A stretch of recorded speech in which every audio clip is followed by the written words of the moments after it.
I didn't scream when he told me. I didn't throw the coffee mug I was holding or curse him out like I wanted to. I just stood there, watching his mouth move while every inch of my body went cold, numb, hollowed. You can't scream when the ground is crumbling under you. You just try to stay upright long enough to understand the quake. You were just a phase, Ryan said, eyes flicking down at his phone like I was a calendar event that had overstayed its slot. I'm settling down. Just a phase. We'd pulled 18-hour days together, shared takeout under blueprints, celebrated wins over cheap wine in his living room. I'd fallen asleep with his head on my lap more times than I could count. A phase. What hurt worse was what came after. 2 days later, I walked into our shared presentation room and found my name wiped from the joint pitch. The mock-ups we'd drafted together, the city redevelopment concept that had gotten the client excited, were now stamped with his firm's watermark. A new name had replaced mine, Morgan Caldwell. I knew the name. Everyone in architecture knew the name. Her father ran Caldwell and Bryce, one of the most powerful firms in the city. And Ryan? Well, Ryan had apparently started dating her the moment he ended things with me. Neat. Strategic. I didn't confront him. I didn't email or show up at his office. I watched, took screenshots, exported Slack threads. Then I opened a folder on my desktop and named it something that made my stomach twist. Load-bearing lies. Inside, I filed the emails that proved I'd initiated the project. The time-stamped voice notes where Ryan discussed the deal as ours. Slack messages calling me the brains of the concept. Calendar invites labeled Final Deck, Ella, Ryan. And eventually, an audio recording he'd forgotten to delete off a shared cloud folder where he said, to a colleague, and I quote, Ella was useful, but Morgan cements the deal with her dad. Useful, not even memorable. I didn't cry. I archived. The weeks that followed, I rebuilt quietly. I pulled freelance gigs, taught a night class at Pratt, and kept breathing through the ache in my ribs that felt like betrayal wearing Ryan's cologne. People kept asking if I was okay, and I kept lying. You get good at lying when your world tilts, and everyone else keeps walking upright. And then, exactly 11 months later, it arrived. A gold-edged envelope with Share Our Joy embossed in looping script. Inside, an invitation to Ryan and Morgan's wedding. Formal, lavish, veneered in opulence. No personal note, no scribble. Just the coordinates to the wedding at one of the city's most exclusive rooftop venues. And my name, carefully typed, like an afterthought they couldn't ignore. My first instinct was to shred it. My second was to burn it. But instead, I RSVP'd, yes. You don't forget the architecture of your collapse. You study it. You reverse engineer the load points. And then you build something better, something sharper. So I started planning. First, I called Luis Park. Luis was the tech director for events at the venue where the wedding would be held. Years ago, I had restructured his entire theater's emergency evacuation plan, for free, after finding massive oversights during a community design review. He'd never forgotten. When I asked if he still worked there, he said, Ella, for you, I'd rewire the damn building. Just a favor, I said. 1 AV slot, 5 minutes, at the reception, that's all. He paused. Is this about him? It's about architecture, I said, and what holds. After we hung up, I got to work. I compiled a clean, legally vetted dossier, facts only. No embellishment, no speculation, just dates, timestamps, email headers, quotes, Slack exports. I ran it by Maya, my friend from law school who now handled high-profile defamation cases. She read the file, leaned back, and let out a low whistle. This is brutal, she said, but airtight. No legal exposure? I asked. Not if you stick to the dates and the receipts. Cut everything else. Make it boring. Make it surgical. I smiled. Surgical is exactly the tone I'm going for. I titled the folder, Blueprints of Love, Private Cut. Uploaded the video, locked it behind a password-protected link, and sent it to one recipient, Morgan Caldwell. No message, no explanation, just a link and a note. If you want to know before everyone else. The read receipt popped at 1:17 a.m., closed at 1:22. No reply. The silence said everything. I didn't need drama. I needed precision. Ryan had bet on forgetting, on erasure, on the idea that I'd take the loss and vanish.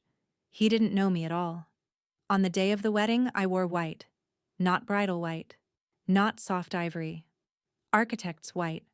A sharp column dress with seams that followed sightlines and a zipper down the back that looked like the closing skin of a high-rise. No jewelry, no purse. Just one thing on my wrist. A silver architect scale. When I stepped into the venue, I felt the whispers before I heard them. Ryan stiffened visibly at the edge of the crowd.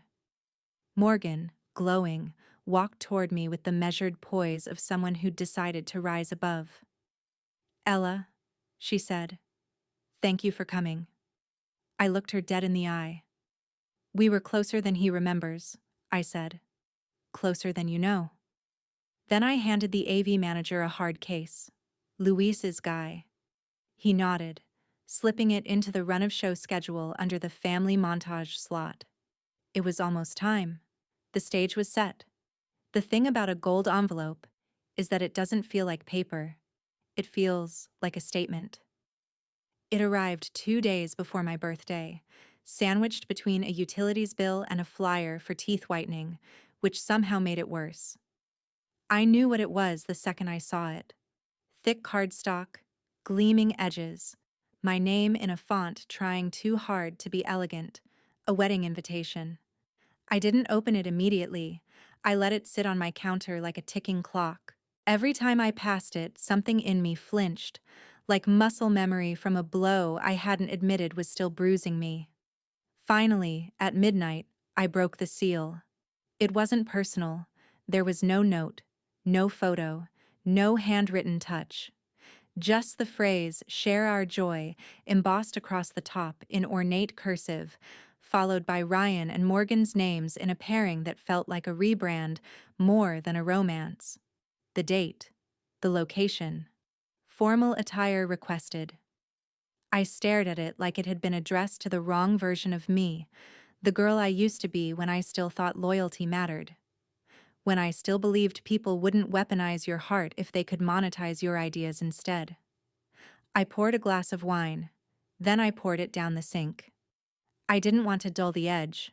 I wanted to sharpen it. The RSVP card was tucked into a delicate vellum pocket. I didn't hesitate. I marked yes. Not for closure. Not to forgive. I needed proximity. It was a rooftop venue downtown, iconic, flashy, and sterile in the way expensive places often are. But I didn't care about the skyline. I cared about their AV vendor. The card listed a contact. L. Park, AV Director, Helix Event Group. Luis Park. That name unlocked something buried. 4 years ago, I'd sat in a dusty balcony of an old downtown theater watching an evacuation drill fall apart in real time. I'd noticed the fire exit signs were offset, the speaker system didn't reach the mezzanine, and the floor slope made crowd movement dangerous. I'd redlined the entire thing for free and sent a proposal to Luis the next day. He implemented every change. We'd grabbed coffee once. That was it. But it had stuck. I pulled out my phone. "Ella Park here," I texted, adding a quick selfie. No smile, no filter. "You still running tech at Helix?" The reply came 10 minutes later. "Holy shit, it's been years. How are you?" "I'm good," I typed. "I need 5 minutes of screen time on June 14th. Mid-reception, wedding. Slots labeled family montage. Quiet favor. One-time thing. 3 dots. Then, whose wedding?" I sent a screenshot of the invitation. Another pause. Then, understood. Consider it handled. It wasn't revenge yet. It was groundwork. Quiet moves.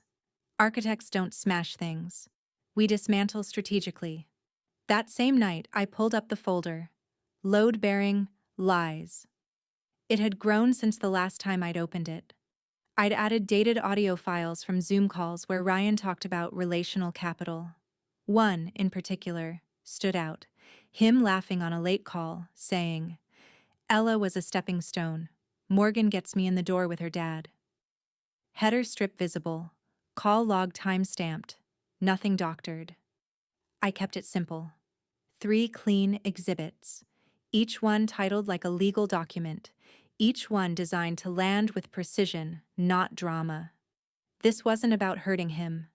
This was about unmasking the kind of man who builds towers on the backs of ghosts and calls it progress. I loaded the final cut into Adobe Premiere, keeping everything stripped back. No music, no transitions, no effects.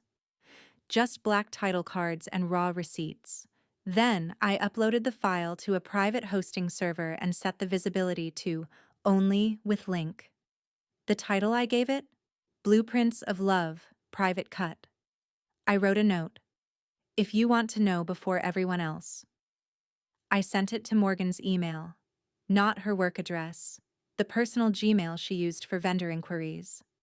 I'd found it when we were still collaborating, back when she'd ask me for floral suggestions or bridesmaid color schemes, before I knew she was sleeping with the man who ghosted me at a joint pitch meeting. Then I waited. The read receipt came at 1:17 a.m., closed at 1:22. No response. No thank you. No threat. No denial. Which told me everything. She saw it, and she wasn't going to stop it. I sat back and stared at my screen, feeling not victorious, but calibrated. Balanced. There's a kind of pain that stops being sharp. It calcifies, becomes structure. I didn't want revenge. I wanted an honest record. If people still chose to love him after that, at least they couldn't say they hadn't been warned. The next morning, I booked a dress fitting. White. Not bridal white. Something leaner. Colder. The color of fresh canvas and clean slates. I sketched the design myself. A column silhouette. Minimalist, with architectural seams tracing along the ribcage and down the hips like floor plans. No jewelry, no earrings, no necklace. Just a silver architect scale worn like a cuff on my right wrist. That was all the decoration I needed. People think pain makes you act out. Sometimes it makes you act inward. You learn to build around it. Reinforce the load. You make a plan. A perfect one. And then, when the time comes, you let the truth hold the weight. And the walls were about to talk. There's a term in architecture, load-bearing. It refers to the elements that hold the structure up. The ones that, if removed, don't just collapse a room, they bring the whole damn building down. Turns out people have load-bearing lies too. And Ryan's? They were stacked higher than any structure we ever pitched. I didn't need to fabricate anything. The truth was damning enough. It just needed to be properly archived, aligned, and timed. Like any good build. I opened the folder I'd started a year ago. One click at a time. Load-bearing lies sat on my desktop like a quiet grenade.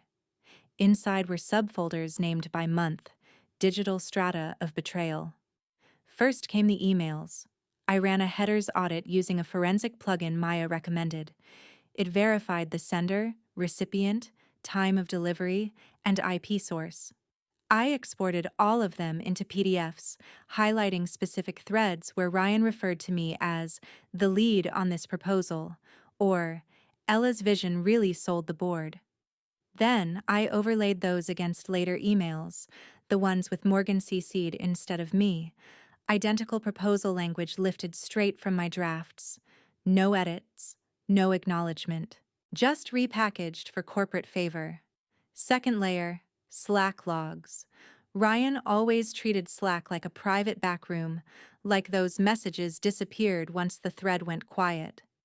But when he forgot to disable exports during our project's shared workspace days, I quietly downloaded everything.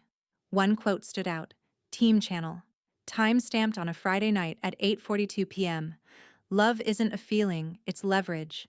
Thread, past partner outreach. Sickening? Yes. Illegal? No. But pattern building? Absolutely. I clipped it, added context, paired it with the corresponding calendar invite from 2 days later labeled Dinner with Caldwell Sr. Then came the voice notes. Ryan never texted when he could voice message. Something about it felt more off the record to him. But I'd kept every one. Hundreds of floating, arrogant micro monologues from his rooftop patio, his car, even the damn sauna at his co-op. One in particular became Exhibit C. In it, he's laughing, low and smug.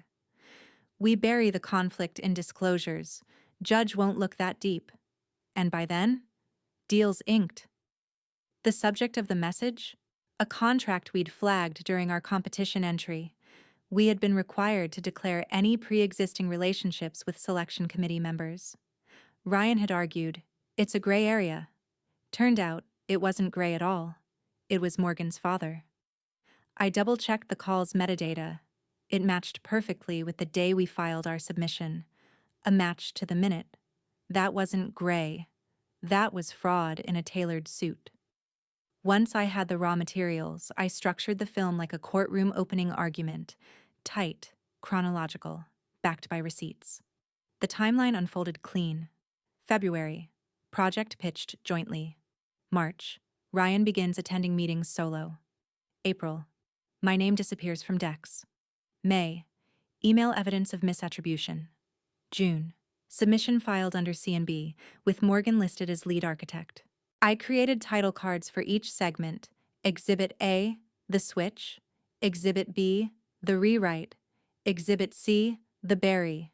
No voiceover, just clips, screen grabs, call logs, and Slack captures, timed to a silent crawl of dates along the bottom edge of the screen.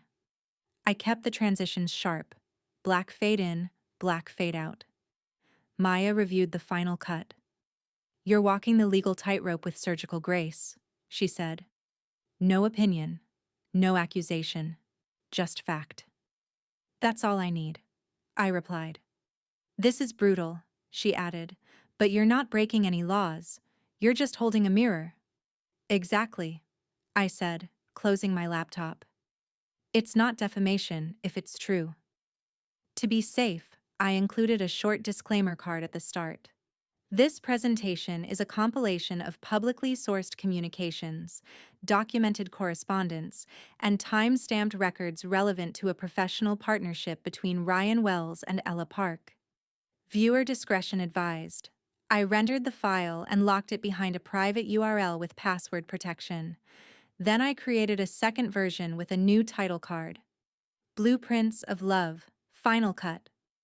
This would be the one cued for the event playlist. Luis had already confirmed the AV slot. It was labeled innocuously in the reception schedule as Family Montage. But this wouldn't be a montage. This would be a reckoning. I sent the final materials in a hard-shell case to Luis via courier, labeled as AV Backup, Do Not Delete. Inside the case, I included one note, handwritten, for Luis only. Load-bearing lies bring down the prettiest structures. Q when ready. He texted a single thumbs up. I sat back in my chair and looked at the blinking cursor of the file transfer bar. 98%. 99%. Done. No fireworks. No dopamine hit. Just breath. Steady and slow. I didn't need to scream. I just needed the screen to go black at the right moment. And for the truth to light up in its place. There's a kind of silence that arrives. Not with peace, but with preparation, like the hush before a controlled demolition. That's the silence that filled my apartment the night I sent Morgan the link. It was 10:12 p.m. I'd poured myself a glass of water and placed my phone face down on the counter like I was afraid of what would come back through it. But I didn't flinch. Not this time. I opened my laptop, logged into the private server, and copied the URL. Then I composed the email. Subject line, a courtesy body. Morgan, If you want to know before everyone else, watch this. There's no commentary, no voiceover, just facts, dates, receipts. It's the same file that will run on the AV slot labeled Family Montage during your reception. Password: Vertex20. This is me giving you a chance. What you do with it is up to you. Ella. No signature block. No quote beneath my name. Just those 4 lines. I clicked send, and then I waited. The seconds that followed weren't filled with doubt. They were filled with clarity. I hadn't done this to cause pain. I wasn't trying to humiliate her. I was doing what architects do when they see a fault line forming beneath the surface of a structure. I issued a warning. At 1:17 a.m., the read receipt popped up. Email opened. Link clicked. IP address confirmed. Location? Downtown. She was still awake, still watching. At 1:22, the video window closed. No reply, no acknowledgement. But the absence spoke loudly enough. She saw the entire thing. All 3 exhibits. The Slack message about love being leverage. The phone recording with Ryan explaining how he cemented the deal by dating her. The email headers showing him erasing me from the deck and slotting her in instead. The call logs, the calendar entries, the audio files. Each one its own steel beam in the scaffolding of his lies. She'd watched the story of her engagement unfold in hard timestamps and legal metadata. I didn't need her to respond. I wasn't asking her to cancel the wedding. I wasn't even asking her to confront him. But I had offered her the truth. Privately, cleanly, without spectacle. It was the only courtesy I'd extend. The next morning, I made tea instead of coffee. Somehow, it felt like the right choice. Gentler. Grounding. I opened my windows, let the wind shuffle through my sheer curtains, and felt a kind of calm that had been missing for months, maybe longer. I turned off notifications. I went about my day. No breaking news, no whisper storm in the design world, no scandal thread on architecture Twitter. Just stillness. But stillness is deceptive. Underneath, things were shifting. By mid-afternoon, I received a call from an unknown number. I didn't answer. It rang twice more. I didn't pick up. They didn't leave a voicemail. The silence told me enough. By nightfall, I'd gone through 3 outfit fittings. I landed on the original one. White column dress, back seamed like a building's spine, minimalist but structured. No jewelry. Only the silver architect scale I wore around my wrist. A reminder. We measure things to make them hold. The morning of the wedding arrived with overcast skies. Not dramatic, just quiet, as if the city itself was bracing. I arrived at the venue early, just as planned. Luis met me outside. He handed me a lanyard and an unmarked envelope. AV check went through fine, he said. You're slotted in. No glitches. I even backed it up onto the house system. I nodded. Thank you. I watched it, he added. I looked at him. I didn't plan to, he said, but I did. And Ella? You didn't cut him. You documented him. That was the point. He hesitated, then lowered his voice. You sure you want to go through with this? Once it's out there? I'm not detonating anything, I said. He built this with his own hands. All I did was turn the lights on. He gave a slow nod. Then we're ready. I stepped inside the venue. Everything looked exactly as expected. Over-designed, overfunded, curated for photos and status. Chandeliers reflected onto glass walls. Champagne towers trembled under soft spotlights. The flowers had no scent. They were imported, engineered for perfection. I walked through it like a ghost who had already left once. Ryan was laughing with guests. Morgan was glowing in that manufactured way that comes from hours in hair and makeup, not happiness. When she saw me, she didn't blink. She walked up, took my hand, and said, "Thank you for coming, Ella." I returned her smile with the same composure I'd offered in the email. "We were closer than he remembers," I said. "Closer than you know." Then I handed the AV team the hard case. The slot was labeled Family Montage. Luis gave a subtle nod. No fuss, no scene. And just like that, the final load was placed. Not to crush, but to reveal. The system was ready. The story had been told. Now all that was left was the playback. I didn't wear white to make a statement. I wore it because it was the only color that told the truth. White is misunderstood. People think it's about innocence, about beginnings, about walking down aisles and smiling under veils. But architects know better. White is about clarity. It reveals every flaw, every smudge, every misplaced seam. Nothing hides in white. So I designed the dress myself. The silhouette was simple, a column. No waistline, no train, no fluttering fabric begging for compliments, just geometry. The seams ran like steel supports, parallel lines that curved subtly along my ribs and hips, framing structure without showing skin. It moved with intention, not grace. The back closure was a detail only I would appreciate. An invisible zipper, stitched along a seam that mimicked a high-rise's curtain wall. The kind of thing you don't notice until it opens. I wore no jewelry, no earrings, no necklace, no ring. Only a silver architect's scale bracelet, a wrist tool, not a decoration. Balanced weight. 3 edges, 6 different units. It caught the light each time I lifted a glass or moved my hand. That was enough. I arrived at the venue 28 minutes before the ceremony. Luis met me at the lower entrance, away from the guests. "You look." He paused. "Like a verdict?" I gave him a quiet smile. "Good. That's the idea." He handed me a backup USB, same file just in case. "Run of show is locked. You're up during toasts. Slotted as friend of the groom." "Ironic," I murmured. He tapped his clipboard. "And poetic." Inside, everything looked like it had been focus grouped to death. Ice sculptures, branded drink menus, a live string quartet tuned to A440 purity. Guests drifted through the space like curated avatars, heels clicking, champagne flutes tipping, suits sharp enough to slice. I passed 2 architects I knew by reputation. One nodded, unsure where to place me. I let them wonder. That was part of the design now. Whispers began to trail behind me. Was that her? Ella Park? I heard they worked together. I thought they dated. I thought she vanished. I didn't vanish. I recalibrated. Morgan found me near the terrace. Her dress was custom Dior.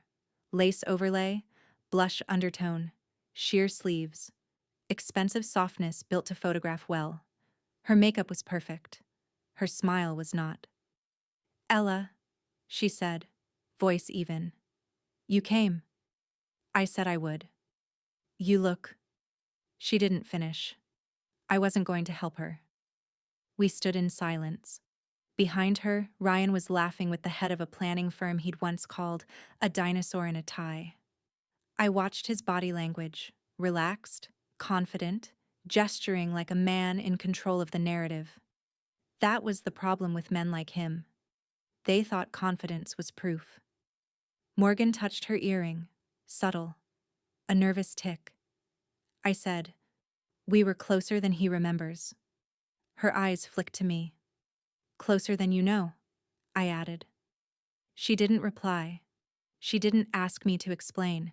She didn't pull me aside or demand answers or plead for quiet. She simply nodded.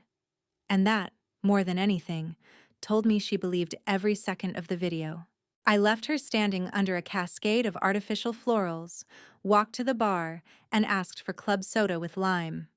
The bartender, barely older than a student, handed it over without a word. As I turned, I caught sight of myself in the mirrored column beside the bar. White dress, silver scale, bare neck.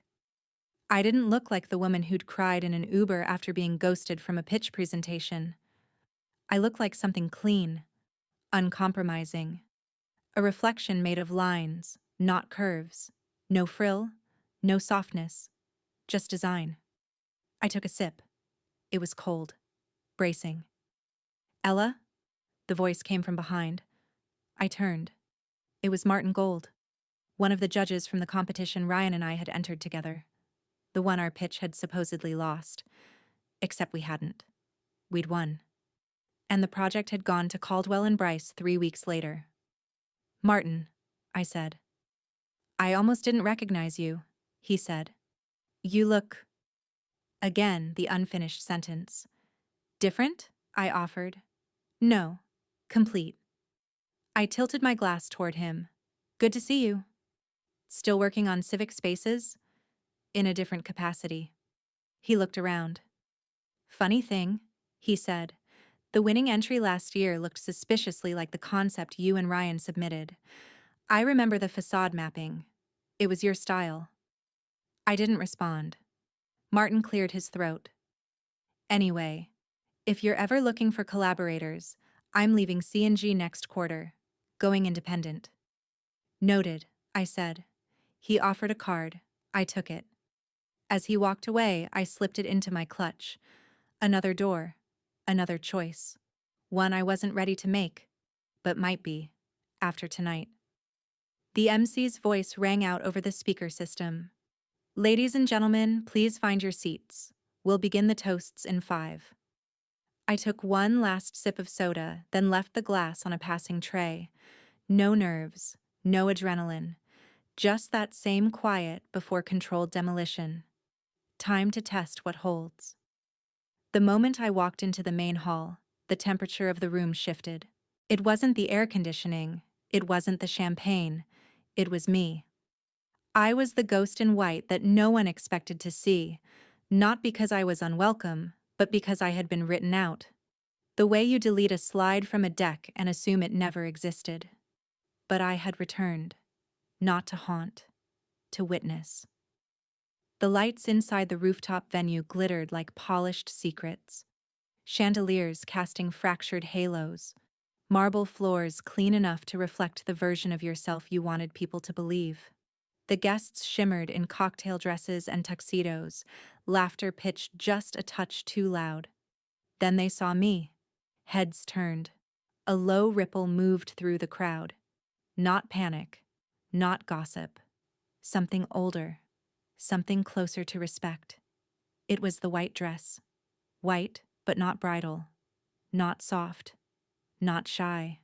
It cut through the room like scaffolding in a ballroom. Precise, deliberate, unapologetic. Ryan stood near the center, glass in hand, mid-sentence. His eyes caught mine across the space. His jaw froze. Just for a second. Then he smiled. Or tried to. That empty kind of grin people use when they don't understand the equation, but want to look like they do. He didn't approach. Morgan did. She moved through the crowd with a bride's grace, all eyes on her. Her dress a whisper of lace and pearl. She stopped in front of me, glowing, practiced. Ella, she said, with that familiar calm. I'm glad you came. That was new. I looked her straight in the eye. We were closer than he remembers. Her breath caught. Just a flicker. Closer than you know. And then I handed the hard-shell AV case to Luis. He was waiting near the side exit in a crisp black suit, headset tucked behind one ear, clipboard pressed tight to his chest. He opened the case, checked the contents, and nodded. It's slotted, he whispered. Under family montage, runs in 12 minutes. Good, I said. Let the truth carry the weight. The moment passed between us quietly. No high five, no wink, just confirmation. The return wasn't about vengeance. It was about gravity. I didn't ask for their fall. I just removed the scaffolding. I moved to the edge of the room and took a seat at the bar. I asked for soda water. I didn't need alcohol. I needed clarity. I wanted to feel every second of what was coming. Unfiltered, raw, undeniable. The MC cleared his throat into the microphone. Ladies and gentlemen, friends of the bride and groom, please raise your glasses for the toasts.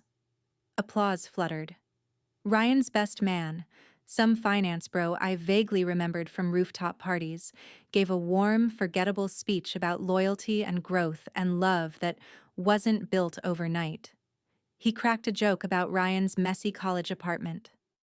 Laughter. Glasses clinked. Morgan smiled tightly, eyes scanning the crowd. Then the MC again. We also have a surprise toast from someone very special. Please welcome Ella Park. A few heads whipped around. I stood slowly. There was no polite applause. Just silence. Puzzled. Buzzing silence. The kind that anticipates discomfort. The kind that fears depth. I walked to the microphone. Ryan looked pale. Good evening, I said. I didn't need to introduce myself. Everyone in that room who mattered already knew who I was, even if they weren't supposed to. I'm an architect, I began. And one thing we're taught early is how to test a structure. Not for beauty, not for style, but for integrity. I paused. Let that land. Looks don't hold roofs. Truth does. Scattered murmurs. One awkward laugh. I smiled gently. So tonight we're going to run a test. A stress test. On love, partnership, and the weight of what's hidden. I stepped back. Luis was already on cue. Lights dimmed. The screen slid into place behind the dance floor. The projector clicked on, and the title card appeared, white on black. Load-bearing lies. Exhibit a no music. No narration. Just the raw, exact voice of Ryan on a late-night call. Ella was a phase. Morgan cements the deal with her dad. The room inhaled sharply. On screen, the email header glowed with timestamp and contact metadata. Cut to Slack capture.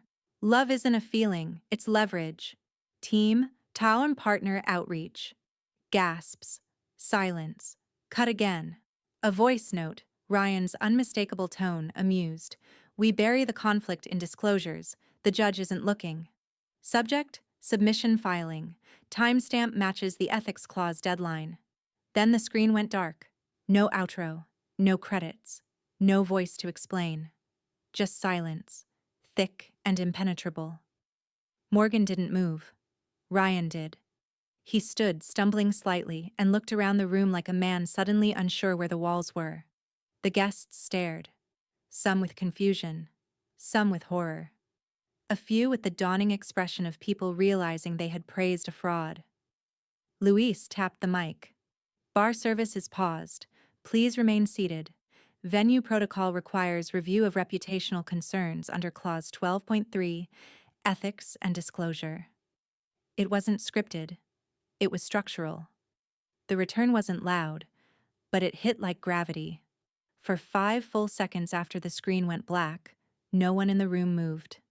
5 seconds may not seem long, but when a mask shatters, 5 seconds can stretch like wet concrete. Slow, heavy, and inescapable. I stayed where I was, near the microphone, eyes scanning the room. It was the faces I watched, not the reactions. Shock, of course, embarrassment, suspicion, but most of all, recognition. The kind of collective realization that unearths something ugly beneath a polished floor. Ryan hadn't moved. Morgan did. She didn't cry. She didn't flinch. She simply sat down. Her father, Richard Caldwell, gray suit, pale face, stood beside her. The way he looked at Ryan could have cracked marble. The mic still hung in front of me. I hadn't stepped away. Not yet. So I leaned in again. Architecture isn't about appearances, I said, my voice steady. It's about structure. What holds? What bears weight? What doesn't crumble under truth? No one laughed this time. I'm not here to ruin a wedding, I continued. I'm here to test foundations. And what you saw just now? That's the stress test. I paused. Because love built on lies will always collapse. Eventually. Sometimes all it takes is a little pressure. The silence held. Even the air in the room seemed unsure whether it could move. I stepped back from the mic. No curtain call, no bow. I left it humming in the space behind me. Luis was at the edge of the AV booth, already flipping switches. Lights came up slowly. Too bright. Too fast. The illusion was gone now. The chandelier light no longer cast sparkle. It just made everyone look older, more tired. Richard Caldwell pulled out his phone and walked out of the hall. Morgan watched him go but didn't follow. Ryan remained frozen in place, a glass still in his hand, though I noticed now he hadn't taken a sip in over 10 minutes. His best man, whose name I never remembered, leaned in and whispered something. Ryan didn't respond. Then someone clapped. Just one person. Polite, almost hesitant. A second joined. Then a third. It wasn't applause. It wasn't celebration. It was acknowledgement. I didn't gloat. I didn't need to. I turned, picked up my clutch, and walked calmly toward the terrace exit. Halfway across the floor, Morgan stood. "Ella," she said. I stopped, turned. We met eyes across a distance now scorched clean. She didn't look angry. She looked relieved. "I got the private link," she said. "I watched it. All of it." "I know. I just wasn't sure, until I saw the room see it too." That, I thought, was the most honest thing said all night.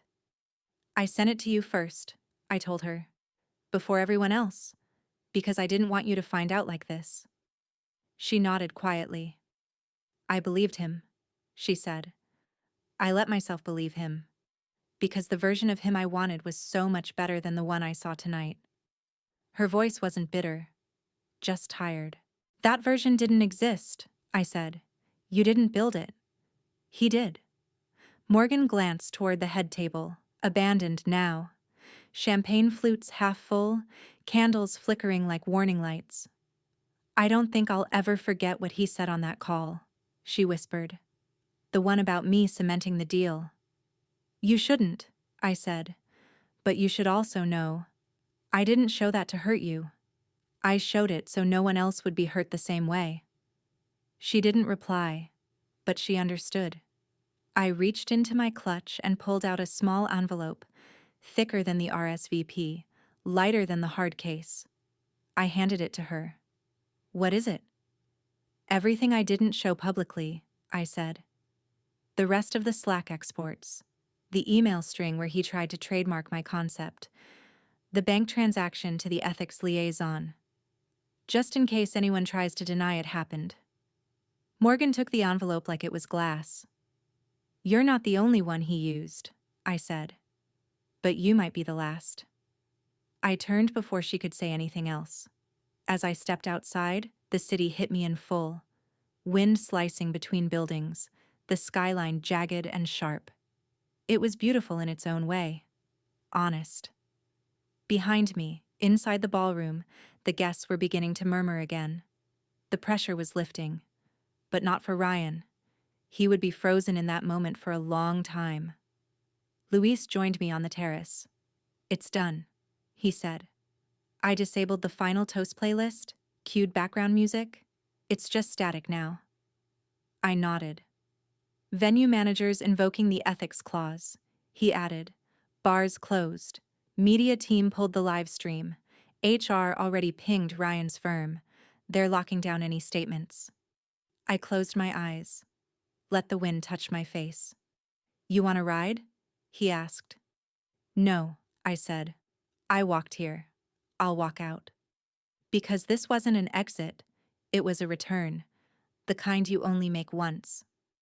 The screen flickered and the first blow landed. Exhibit A. It started with a video call recording. Grainy, sure, but unmistakably Ryan, one hand cradling a coffee mug, the other gesturing lazily at his screen like he was pitching a joke, not gutting my contribution. His voice, casual and clean. "Ella was a phase. Morgan cements the deal with her dad." The date stamp hovered in the corner. April 12th, 9:13 p.m. The call was outbound, logged under a Slack integration. A header strip above it displayed the meeting title, Partner Sync, Internal Only. Beneath it, 3 participants. One of them a senior analyst from Caldwell and Bryce. The room went silent. You could feel the social gravity shift, guests holding glasses they no longer remembered how to sip from. Even the servers paused mid-pour. Somewhere, a fork clinked against porcelain and no one laughed. Exhibit B, cut to a screen recording of a Slack thread. The Quorum Partner Outreach Channel. Messages time-stamped, scrolling slowly, no music, just the brutal clarity of archived language. Ryan, love isn't a feeling, it's leverage. Ryan, Ella won't push back, she's used to being second. The messages were contextualized with date overlays. March 17th, 2 days after Morgan's father had joined the advisory board for the redevelopment project I'd co-designed. My name was no longer on the proposal by then. The blow wasn't just the words. It was how many others had replied beneath them with emojis, with jokes, with complicity. No one called him out. No one said a thing. The audience flinched. People glanced sideways at each other, trying to calculate how much they'd known, how much they'd heard but dismissed. Weddings are supposed to be about love. This felt more like a compliance audit. Exhibit C. The final clip was audio. Just Ryan's voice, clipped from a voice note sent to a colleague during submission week. The screen behind it showed the subject line of the email. Final legal filing, Project Phoenix. Then the voice. We bury the conflict in disclosures. The judge isn't looking that deep. By the time anyone flags it, the money's moved. The timestamp synced precisely with the day our joint submission had been filed, under Morgan's name, with Ryan as project lead, and me deleted entirely. It wasn't speculation. It was intent. When the final seconds of the clip ended, the screen didn't fade to black. It simply stopped. No branding, no call to action, no music, just silence, and the weight of everything they'd tried to bury. I was no longer near the mic. I'd stepped back to the perimeter of the room, near a column. White marble, cold to the touch. From there, I watched it unfold. Ryan didn't speak. Couldn't. His mouth opened twice, but no words came out. Just breath. Fast and shallow, like a man suddenly aware of how small the room was. Morgan sat motionless. She wasn't crying. She was watching him, the way you'd watch a stranger. And then, slowly, the guests began to stir. Not in outrage, not yet, but in something more corrosive. Realization. Realization that they'd clapped for this man, raised toasts to his ambition, called him a visionary. All while the structure beneath him had been rotting for months. Richard Caldwell, Morgan's father, returned to the room mid-silence, phone still in hand, face hard. His suit looked suddenly too formal, too sharp. A costume, not armor. He whispered something to the wedding planner. She nodded, moving toward the bar. Within minutes, bartenders stopped serving. The band lowered their instruments. The photographer quietly zipped their lens case closed. Louise stepped to the side of the AV booth and activated the venue's Ethics Clause protocol, a clause triggered only when an event's reputational risk threatens vendors or contractual partners. It was rare. It was public. A screen lit up behind the bar in white text. Service paused per venue ethics protocol, 12.3. Please remain seated. Event host has been notified. A few gasps. One woman stood, then sat again, embarrassed. Then came the HR ping. A colleague, probably internal at Ryan's firm, had been watching remotely. The video had been scrubbed from the live stream within minutes, but the damage was done. I'd uploaded the full exhibits to a private file server accessible to anyone with a link. Someone had already shared it. Screenshots were circulating. Luis nodded at me as he muted the speaker system. It was done. The playback had landed all three blows. First, the betrayal. Second, the worldview. Third, the cover-up. Ryan's firm would now be forced into internal review. At best, he'd be frozen out. At worst, disbarred from high-tier submissions. Morgan's father had already started making calls. But I wasn't watching Ryan anymore. I was watching Morgan. She stood. She didn't speak. She walked to the podium where I'd stood minutes earlier. She looked out at the crowd, her wedding dress catching the light in soft, broken fragments. Her voice was level, but not cold. "I'm sorry," she said. "This isn't what I thought I was building." Then she stepped down. Not dramatically, not in rage, just with finality. The same way a builder walks away from a blueprint they can no longer follow. In architecture, every building has a failsafe, a hidden system that only activates when things go wrong. Pressure valves, tension releases, dampers that don't show up on glossy renderings but are designed to save lives when everything else breaks. I built this moment the same way. Quiet redundancies, ethical triggers, a system that, once engaged, couldn't be undone. When Luis triggered the venue's ethics clause, it was like pulling a fire alarm in a building that hadn't noticed it was on fire. Guests stopped drinking. Vendors froze. The open bar went dark in seconds, and servers folded into the walls like clockwork. That clause wasn't theoretical. It was real. Tucked inside Helix Event Group's service contracts was Section 12.3. If a guest or presentation reveals material reputational risk to the host, any vendor or employee may initiate temporary event freeze pending review. Luis didn't hesitate. He'd seen enough. Morgan didn't stop him. Neither did her father. I watched it all unfold from the edge of the room, glass untouched on the cocktail table beside me. I didn't need to speak anymore. The mechanism was engaged. The projector screen still hovered above the dance floor, a cold monolith that had replaced the expected slideshow of childhood photos and couple selfies. Instead, it had played three simple truths. No edits, no commentary. Just enough friction to bring the whole thing down. The guests were in triage mode. Some had already slipped out, pretending they needed to make a call. Others stood in stunned circles, whispering, eyes darting toward Morgan and Ryan.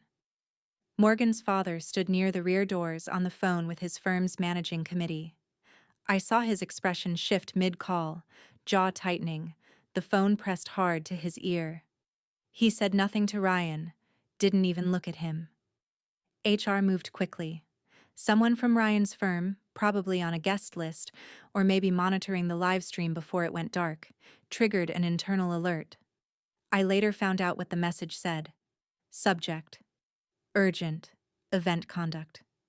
Alert disclosures surfaced during a live event involving Ryan Wells, partner.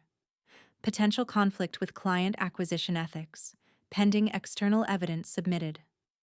Action: lock projects, freeze comms, escalate to committee. That's what happens when you tie your firm's credibility to someone who confuses charm for character. I didn't smile.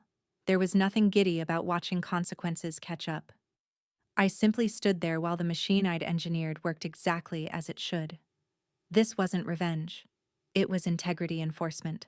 Luis joined me by the back wall, eyes scanning the room like a stage director after the curtain falls. "It's moving faster than I thought," he said quietly. "They built it brittle," I replied. He gave a single nod, professional but heavy. Bars closed, bands packing, and the florist's assistant just left with half the centerpiece budget still unpaid. I glanced at the room.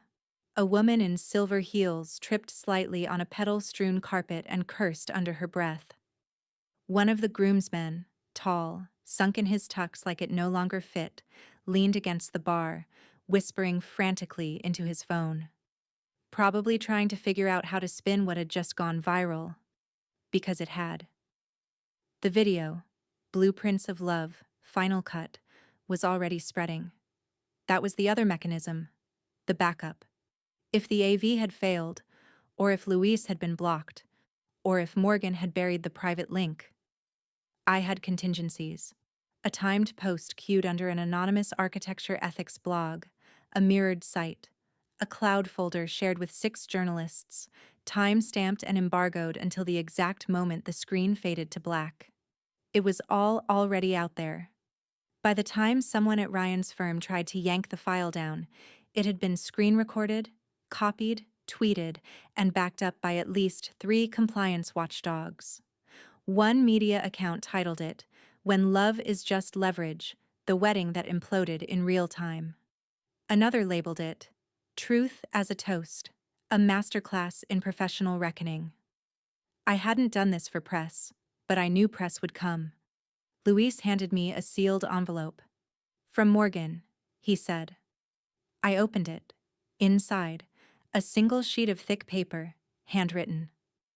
"Ella, thank you for sending it to me first. Thank you for giving me the choice. You didn't destroy anything tonight. You just revealed what was already cracked. And for what it's worth, I would have never built anything on that foundation. M." I folded it once and slipped it into my clutch. I didn't reply. The MC, now visibly sweating, returned to the mic with a forced smile. "At this time," he began, "the couple has requested a brief intermission while we recalibrate." No one laughed. I left the room. Not dramatically, just with certainty. Down the side stairs, past the catering staff on break, through a hallway decorated with black and white photos of better nights. Outside, the air was cooler. Honest. The skyline stood indifferent and quiet, steel and glass and stone. Behind me, the mechanism kept working, the calls, the consequences, the damage assessment. But that wasn't mine to hold anymore. My work was done, and the structure I'd exposed, it was falling all on its own. New York in winter has its own kind of honesty. The cold doesn't pretend, it doesn't soothe, it just arrives. Bracing, unsentimental, the way a truth does when you're no longer afraid of what it will take from you. It had been 3 months since the wedding. 3 months since I stepped off that rooftop and let the playback run. Since Luis triggered the venue's ethics clause. Since Ryan's smile curdled in front of 200 guests, and Morgan looked at him like she was seeing through drywall. 3 months since the mechanism worked exactly as designed. Now, walking through the Upper West Side, I passed a bridal boutique I hadn't noticed before. Not until the mannequin caught my eye. Lace sleeves, ivory tulle, stitched florals that curled across the bodice like soft scaffolding. I stopped. Inside, the store was warm and bright. A young couple stood near the register, hands intertwined, eyes full of story. A sales associate adjusted a hemline on a pedestal, and the bride-to-be beamed into a mirror, unsure of her reflection but hopeful. I didn't envy her, but I didn't pity her either. Some people still believed in clean starts. That wasn't a flaw. It was a different architecture. Outside, the sidewalk shimmered with half-melted snow, the kind of white that looked pure from far away, but up close was just the city's runoff, salted, stepped on, real. I adjusted the belt on my coat. White, too. Not cream, not ivory, not bridal. It was structured, mid-calf, seam-lined, high collar. No buttons, just hidden closures and double stitching down the arms. I'd had it made by a tailor who usually did uniforms. He hadn't understood at first. "You want it that plain?" I wanted it like bone. The barista at the corner cafe waved when I walked in. "Big event?" he asked, nodding at the coat. I smiled. "Coming from a party?" "A burial," I said. His eyebrows lifted slightly. "Whose?" "False Foundations." I paid in cash. Back on the street, I passed a newspaper stand. One of the law journals had my video cited in an ethics panel report, "The Intersection of Disclosure, Power, and Professional Misconduct." Another article broke down the firm's internal shakeup. The managing committee had reassigned Ryan's accounts, postponed his partnership vote, and launched an internal investigation into 3 past project acquisitions. A quote from Caldwell and Bryce's press release read, "We take integrity seriously. Where conflicts were overlooked, we will rectify. Where misconduct occurred, we will act." A reshuffling followed. Morgan's father stepped down quietly. Ryan went on professional hiatus. The press dubbed it reputational recalibration. I didn't follow all the headlines. I didn't need to. I'd never wanted ruin. I'd wanted a blueprint that couldn't be ignored. Blueprints of Love now sat at just over 10 million views. Not viral in the way gossip spreads, but quiet viral, the kind that gets passed in classrooms, forwarded to ethics boards, whispered about at industry mixers. Luis had sent me a screenshot from a CLE, continuing legal education seminar. The slide behind the speaker bore my title card. Load-Bearing Lies: Why Architects Must Also Be Historians. I hadn't asked for credit. I just wanted it to hold. At night, sometimes, I still open the original folder, Load-Bearing Lies, and scroll. Not because I miss it, but because I want to remember how clean-a-cut truth can make when it's sharpened properly. I don't date much these days. That will come. Maybe. But I've rebuilt. Smaller clients, maybe, but clearer ones. Collaborators who know what boundary means. Projects that value process as much as polish. And one firm in Boston that offered to license my proposal from that infamous pitch, under my name this time, full credit, full royalties. I accepted. The skyline I once helped sketch now includes a building I designed. It stands on verified ground. And as for Ryan, last I heard he moved west. Consulting. Detached. Nothing tied to his name anymore. Even his LinkedIn reads like a ghost. No end dates, just verbs. Led, built, secured. He still calls himself a builder. But we both know otherwise. What I constructed was different. A frame for truth. Not everyone liked the shape of it, but they couldn't look away. And in that, I found something better than closure. I found clarity. Now, when I pass mirrored windows and see myself in that white coat, structured, severe, exact, I don't think of weddings. I think of winter. I think of architecture. And I think of what it means to wear white not for beginnings, but for clean lines after demolition, for funerals, for foundations stripped to truth, and for every woman who's ever been called a phase, only to come back as the reckoning.